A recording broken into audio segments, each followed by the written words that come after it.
It's not always the neurodiverse person that is the toxic one, as you and I have talked about.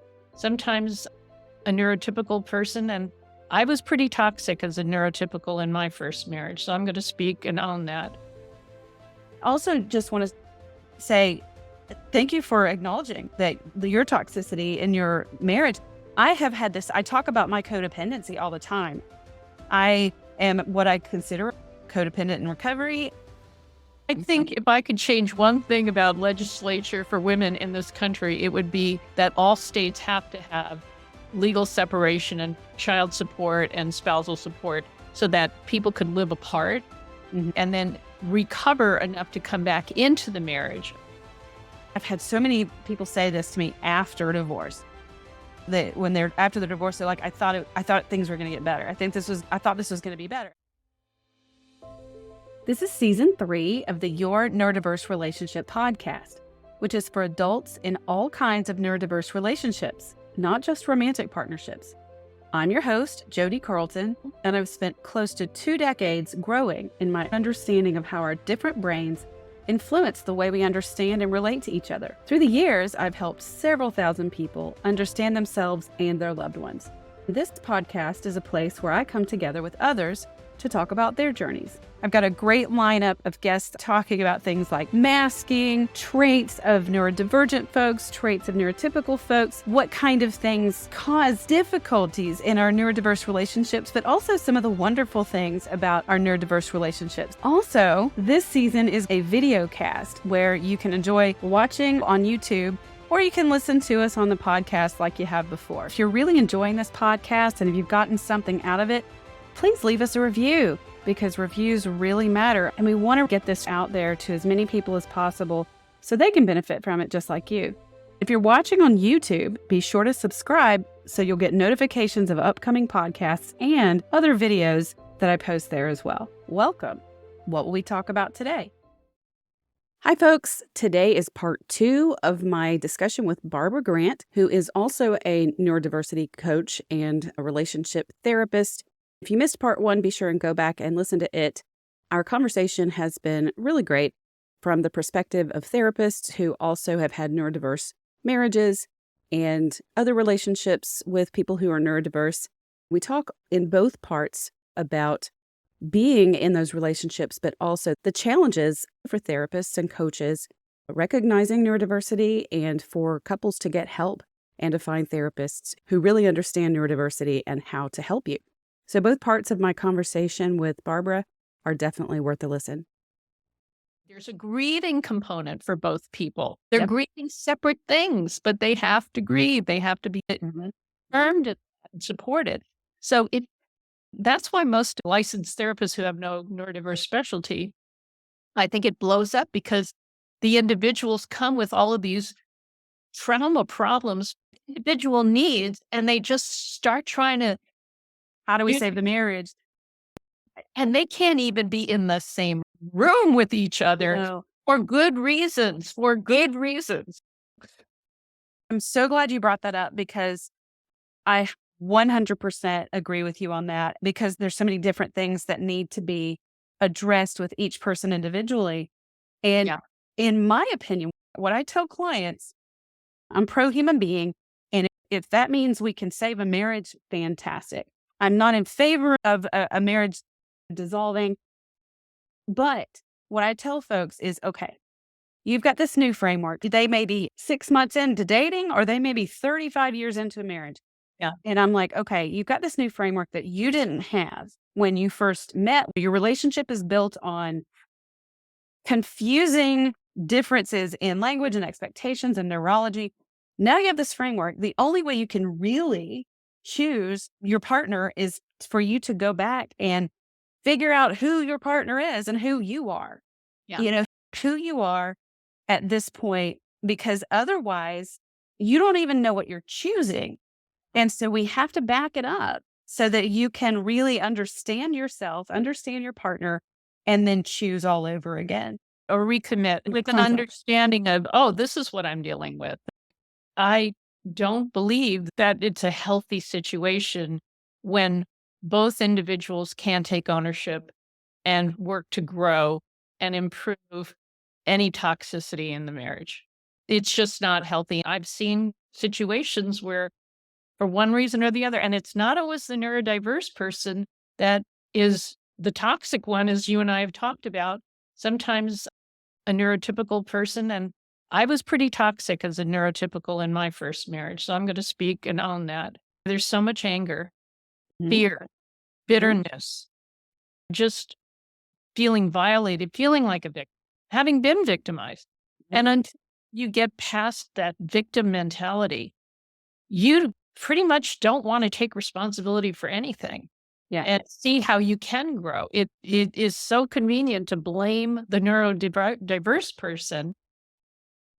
And when I challenge neurotypicals, like we talked about this, some of them are like, this is not what I signed up for. And when I say challenge, it's more of an invitation to growth again and healing, growth and healing. Because I think a lot of us, in fact, I've heard Mark,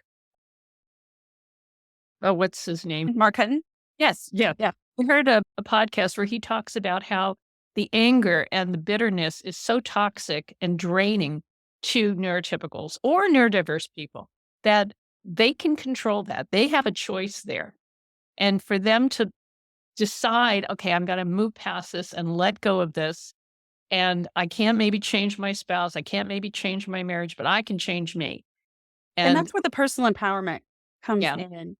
So to piggyback on what you're saying there, you and I were talking about this a little bit before we started the podcast taping.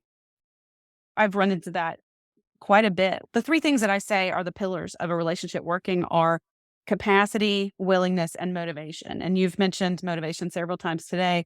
But first we have to look at capacity. And sometimes there are just real limitations to interpersonal connection and with neurodiversity, but also for neurotypical partners, sometimes there are personality challenges, trauma trauma, even past trauma before this relationship trauma.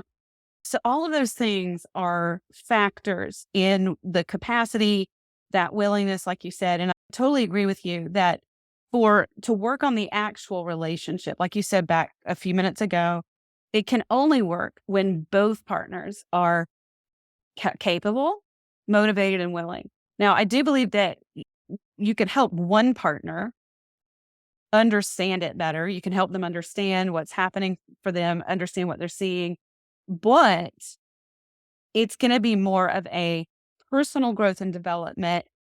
And then if that spouse is not willing or motivated or capable, then that's where this is what I'm choosing comes in. This is what I've got. This is what I'm choosing. But I also just want to say thank you for acknowledging that your toxicity in your marriage. I have had this. I talk about my codependency all the time.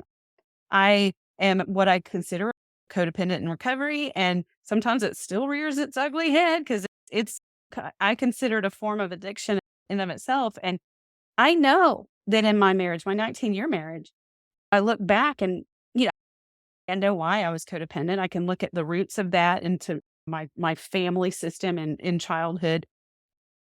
But I didn't know. I was not aware of it. And I know now I can see a lot of the toxic traits or extremely dysfunctional. I cannot draw the line with toxic and dysfunctional. Toxicity is a lifelong commitment to dysfunction. Yeah. Like intentionality there too, I think sometimes. Whereas to me, dysfunction is something we can, if someone wants to learn and grow, we can work with that. That's how most of us are. And it's all what the standard is. When you're 3, your functionality at age 3 would be considered highly dysfunctional at age 15. A 15-year-old's functionality would not be considered optimal for a 35-year-old. Yes. So it's all about what level you're at and what that's where capacity comes in, I think is what you said. Yeah. And something important to note with that is that from a developmental standpoint, some people really don't, for whatever reason. Sometimes it's trauma. Sometimes it's the brain wiring. It's the actual neurology that you have. Some people don't developmentally get past a certain developmental stage in life, whether it's that middle school, adolescent, early adult, or even personality development. We see this with personality disorders that that window closes after a certain time. And no matter how much we want a partner or want somebody to learn and grow, if that capacity is not there, it's important to at some point be able to recognize, okay, this is what it is. Yeah. And now I have a choice to make. And that's not a simple choice. It's not. Not, and I think the word choice is so important. I have had clients decide to separate and decide to divorce. And I'm sad when one of them decides to divorce in anger, in bitterness, in fear, Mm. in sort of desperation. Unfortunately, there are some states, I think Georgia is one of them, that has no legal separation Yes. arrangement. There's no legal And I separation. think if I could change one thing about legislature for women in this country, it would be that all states have to have legal separation and child support and spousal support so that people could live apart Mhm. and sanity and then recover enough to come back into the marriage. Of course, I guess you could get divorced and remarried, but it's sad because some women just on a survival level are forced with needing to divorce in order that they can get some space and time away in a different living situation. I think that when people make that decision, that big life decision from a place of pain, fear, desperation, they have to do what they're going to do. But there is going to be fallout from that in Mhm. their own lives. Mhm. It will take longer to heal from that. It'll because the divorce itself is a traumatizing experience, having been through it, I know that, and the kids, if there are kids involved, that's additionally traumatizing. So taking the time to own your stuff as an individual, become the best and healthiest person you can be, have good, healthy boundaries, communicate well, set an example for your children, and also a parent that is able to model healthy communication, healthy relationship with their own kids, whether the other spouse, whether they're the toxic neurodiverse or toxic neurotypical one, the parent who is taking responsibility can have tremendous impact on the children by modeling that and having healthy relationships with them because the marriage may not last, but you're always going to be the parent of your kids. Just had this conversation with a couple last week who met with me for consultation, and she's already just checking out and thinking about divorce. And I'm like, okay, I'm not here to convince you one way or the other, but something to think about. And I've had so many people say this to me after divorce. That when they're after the divorce, they're like, I thought things were going to get better. I thought this was going to be better. And I'm like, there are some things that are going to be better, but the relationship you have with your ex is not going to just get better because you don't live in a marriage anymore. But the thing is, you're going to be connected to that person. If you have children, you will be connected as long as your children are alive, which hopefully is the rest of your life. And the likelihood of one of those children having neurodiversity is extremely high. Or a So- grandchild. Yeah. Yeah. Yes. So it is so beneficial, even if you come to the conclusion, that choice, Yeah. that the marriage is not right for you. It is still so important to continue to learn about neurodiversity and to continue to grow in your relationship with that ex partner, just as a parent, together as parents. And yet that person may or may not be on board, but you can continue to grow because you want to. My goal in my personal life, I'll just share personally. So I have the 20-year-old, a 17-year-old. He just turned 17 this week, and I can't get my head around it. But so I have those two. They both have their own versions of neurodiversity. Their dad is undiagnosed, but definitely has neurodivergent. Their grandmother's neurodivergent. And so my goal is to teach them as much as I can possibly teach them about their neurodiversities and about their relationships with others in their life, with the people in their family, but with their friendships, with their, like my daughter has a job, just coworkers. And so it is still just so valuable, even if if you're struggling in a marriage and you think, oh, we need counseling, we need help, or if you've decided to end your marriage, if there's neurodiversity there, it's still so helpful and important to still continue that journey of understanding it. I would agree so 2000% with you. And what I love that you said about teaching your children to understand their identity, how they were made, how they're going to be, what their opportunities are, Mhm. lean into that, not to be afraid of it, not to be ashamed of it. And you said not just their future spouses, how they might relate, but their friends, each other, with their coworkers. So I'm going to brag about a client I have. He's very neurodiverse, and his wife was a very traumatized, neurotypical, but she more than him had family of origin trauma issues. Mhm. And she quickly, quicker than not, she pulled back from coaching and said she didn't want to participate anymore. But he was so hooked on the things he was learning and not just reading and listening, because I send homework every time you meet with me, you get homework.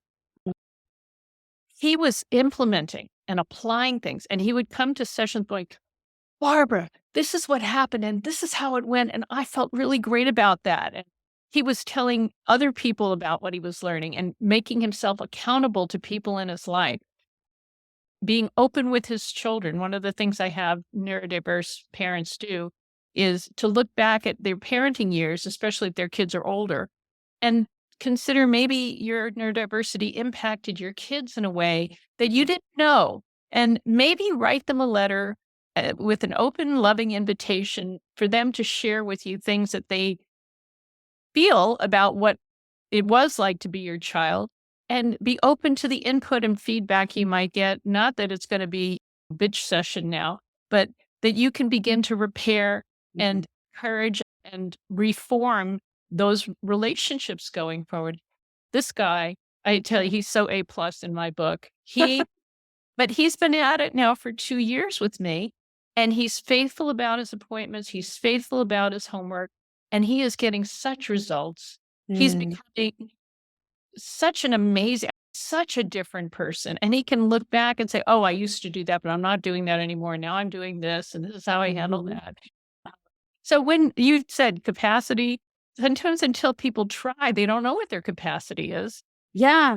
Oh, They're motivated. I don't think there's any limit to capacity. I'm glad you shared that story because I really discourage, like in my Facebook group, there I see the word they sometimes, like they this, they that, and I'm like, hold up, we're not gonna they anybody because everybody has their own unique abilities and capacity. And people will ask me, can neurodiverse relationships even work? And I'm like, yeah, because I've got a relationship with my daughter, and there, and it's a good one. And okay, that's not a romantic or intimate relationship, but the concept is still the same. And so one thing that when you tell stories like that, and then I've got some success stories that I've shared publicly too, is that when I work with clients who are struggling with people, with partners who don't have the capacity, or maybe there are just a lot of other layers influencing what's going on for both sides. It's not always about the neurodiversity. And that's why when the capacity is there, when both partners are willing, and in this situation, the partner wasn't even willing, but the neurodiverse individual was, and he's learning a lot. So I want to just adamantly stress to people who are listening that neurodivergence does not prohibit people just No, across the board from learning and growing and really developing new skills. Not at yeah, all. not at all. And it's proven we can't change our IQ. Our IQ is a set given, but our EQ, our emotional intelligence, is definitely something all of us can grow with Yeah. a certain amount of willingness and motivation. We all have more capacity to mature emotionally than where we are at, each of us today. Mhm. Again, as we're talking, I'm realizing that there are so many people that are beginning to learn to be ADHD coaches, or even some organizations are certifying coaches who are maybe not clinically trained, but are individuals with some coaching background. And I would caution the listeners, if you're working with somebody, you want to have somebody who is trained in a broader, deeper clinical, psychological, marriage and family therapies, family systems level. So there's past stuff that comes up, and not that Always. every person, I'm not going to necessarily treat sexual abuse trauma when you were 5, but I can identify it and point you in the direction. I have sent people, I said, You have PTSD from when your sister got killed in front of your eyes when she was hit by a car. You would do well to find yourself a trauma therapist and go deal with that piece of your life, because that has nothing to do with your marriage, your super sensitivity and your traumatized neurology, because anybody who's been traumatized has a heightened fight, flight, or freeze. Their alarm system is on high Limbic alert. system is like high alert. It's called enemy mode in a podcast that Dr. Stephanie Holmes recently did. And it's exactly that. We're all on hyper alert and very touchy or sensitive or too triggerable. So that has nothing to do with the neurodiverse marriage. It contributes to it, but it's not. Yeah. Right. The relationship is maybe triggering some of those issues. Those Right. issues aren't going to be fixed by fixing the marriage. As a matter of fact, those It's issues need to be triggers. healed in Right. order to help the marriage. I agree with you there, because I'm trauma certified as a clinician. So like you said, and part of that was because there's just so much trauma with the people that I work with, just so much trauma. But like you said, I'm trained to do some of the trauma modalities, but most often I very rarely get into the trauma work with my clients. Every now and then, it just depends on the situation. I'll do some level of trauma work with them, but most of the time I'm hooking them up with an EMDR therapist, local, or an accelerated resolution therapist, somebody who's trained in trauma that can work with them locally and in person. And that, like you were saying about supplemental work, that's a supplement to the work that we're doing about neurodiversity. There's just so many layers. It's in my communication program, I talk about the backpack, and everybody here on the podcast hears it all the time. What's in our backpack is everything that makes us who we are, that we bring to every interaction, and all of that stuff's in there. And I agree with you that people who at least have training in recognizing mental health issues and dynamics are the most equipped to be able to identify what needs the work and where you need help, and to make sure you're getting a broad spectrum of help. Because if you just focus on the executive functioning issues of ADHD, but someone's not even aware that some of this is rooted in trauma, then you may be wasting your time. And I you're would going to set some, but I know, because I'm family systems trained. One of the things I love about the perspective I did get in school was that there are many people in the problem. It's not just one individual or another individual. There's a system that these people reside in. And you have to look at the and whole system. The system includes general medical physical health. Mhm. It includes economic status. It includes culture. What culture are you in? It includes educational resources. It includes finances. Yep. As a coach, my aperture is pretty wide in terms of what I'm looking at when people come in and how I assess people. I'm assessed very broadly, very deep and very broad. And because we identify goals on many levels, and not everything is top priority, of course. You can't get financial help and parenting help and help with neurodiversity and help with the sex life. You have to take it in pieces. Yeah. I have really worked hard, and I'm, as you are too, we're growing our arsenal of tools, resources, and other referred professionals that I can say, okay, I think you guys really need to go through this financial coaching program. Or you need to find somebody either in the community who's a financial analyst or a coach, or go to your church and see if they have a financial resource, because money is a big piece of what's going weird in these marriages. How money is dealt with, often I see that, and that's true in most marriages. Yeah. Not just neurodiverse. That's a big one. Yeah. So just teaching them how to better communicate isn't going to support them in getting the step-by-step help they need to really retool their lives. I also do a lot of parenting coaching Yeah. because there's so much disruption and often fighting and triangles forming and everything that the parents aren't unified in a plan of how are we going to discipline these kids? What program are we going to use? Is there Right. going to be a consequence for a chore that wasn't done? How do we do that? We get very granular, and that's life. That's their real life. So once they get the hang of the neurodiversity, now they have to bring it into their lives and on their developmental strengths. If they've done some healing, some forgiving, now they're better communicating, they're a better team. Okay, now let's go solve some problems. Yeah. And let me support and help you because I have relationships with you and I've been through all this in my life. And Yes. so I'm not the expert in everything, but I have resources and I can guide and coach you as you get your help in your life together. Yeah.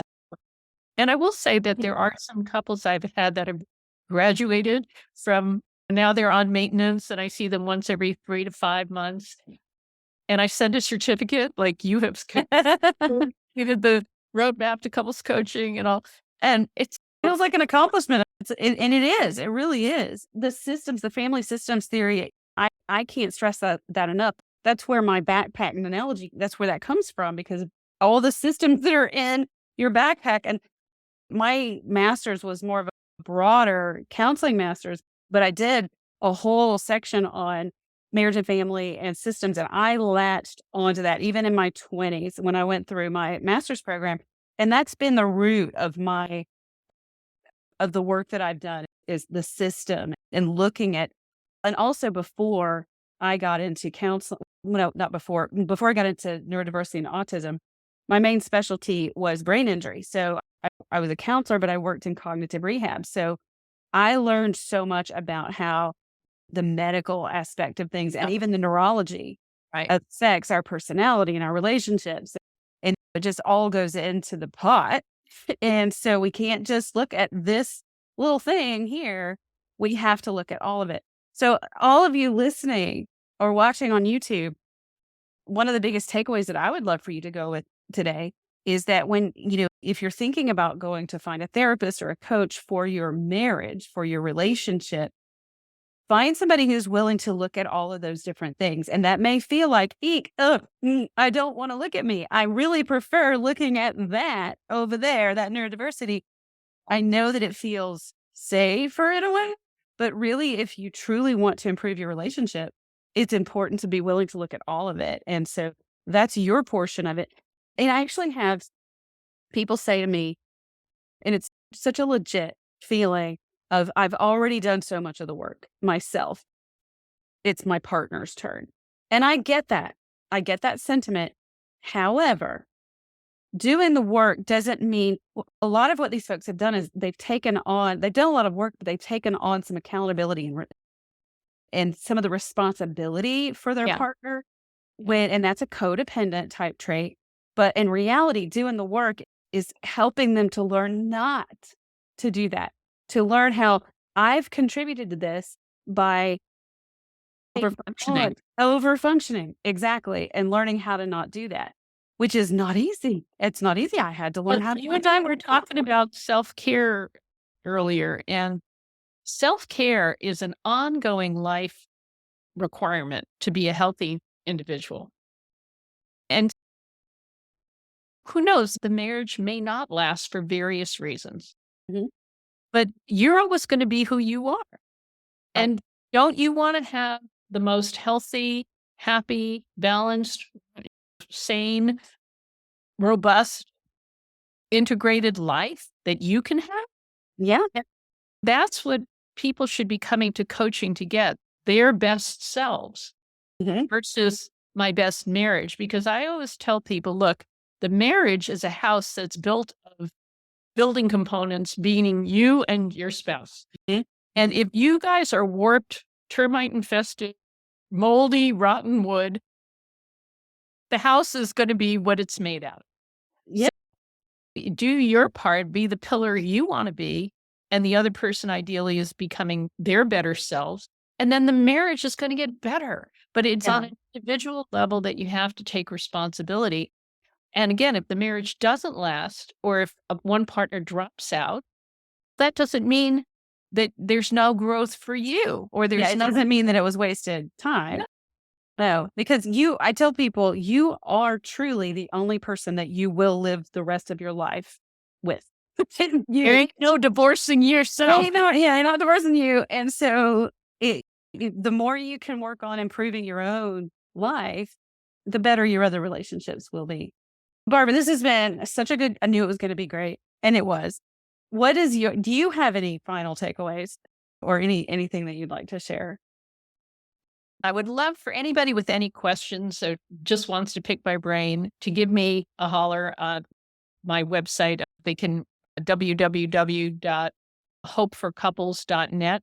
And that will be in our show notes as well. Okay. That'll take them to the page where they can request a free 25-minute session. I have groups that are starting. In fact, just today, a new man reached out to me who's a neurotypical husband married to a neurodiverse wife. He's committed to the marriage. Mm-hmm. They've had a lot of coaching, but he needs more support. And I now have a small group of neurotypical men that are meeting regularly, talking about their marriages, their lives, supporting each other, helping each other.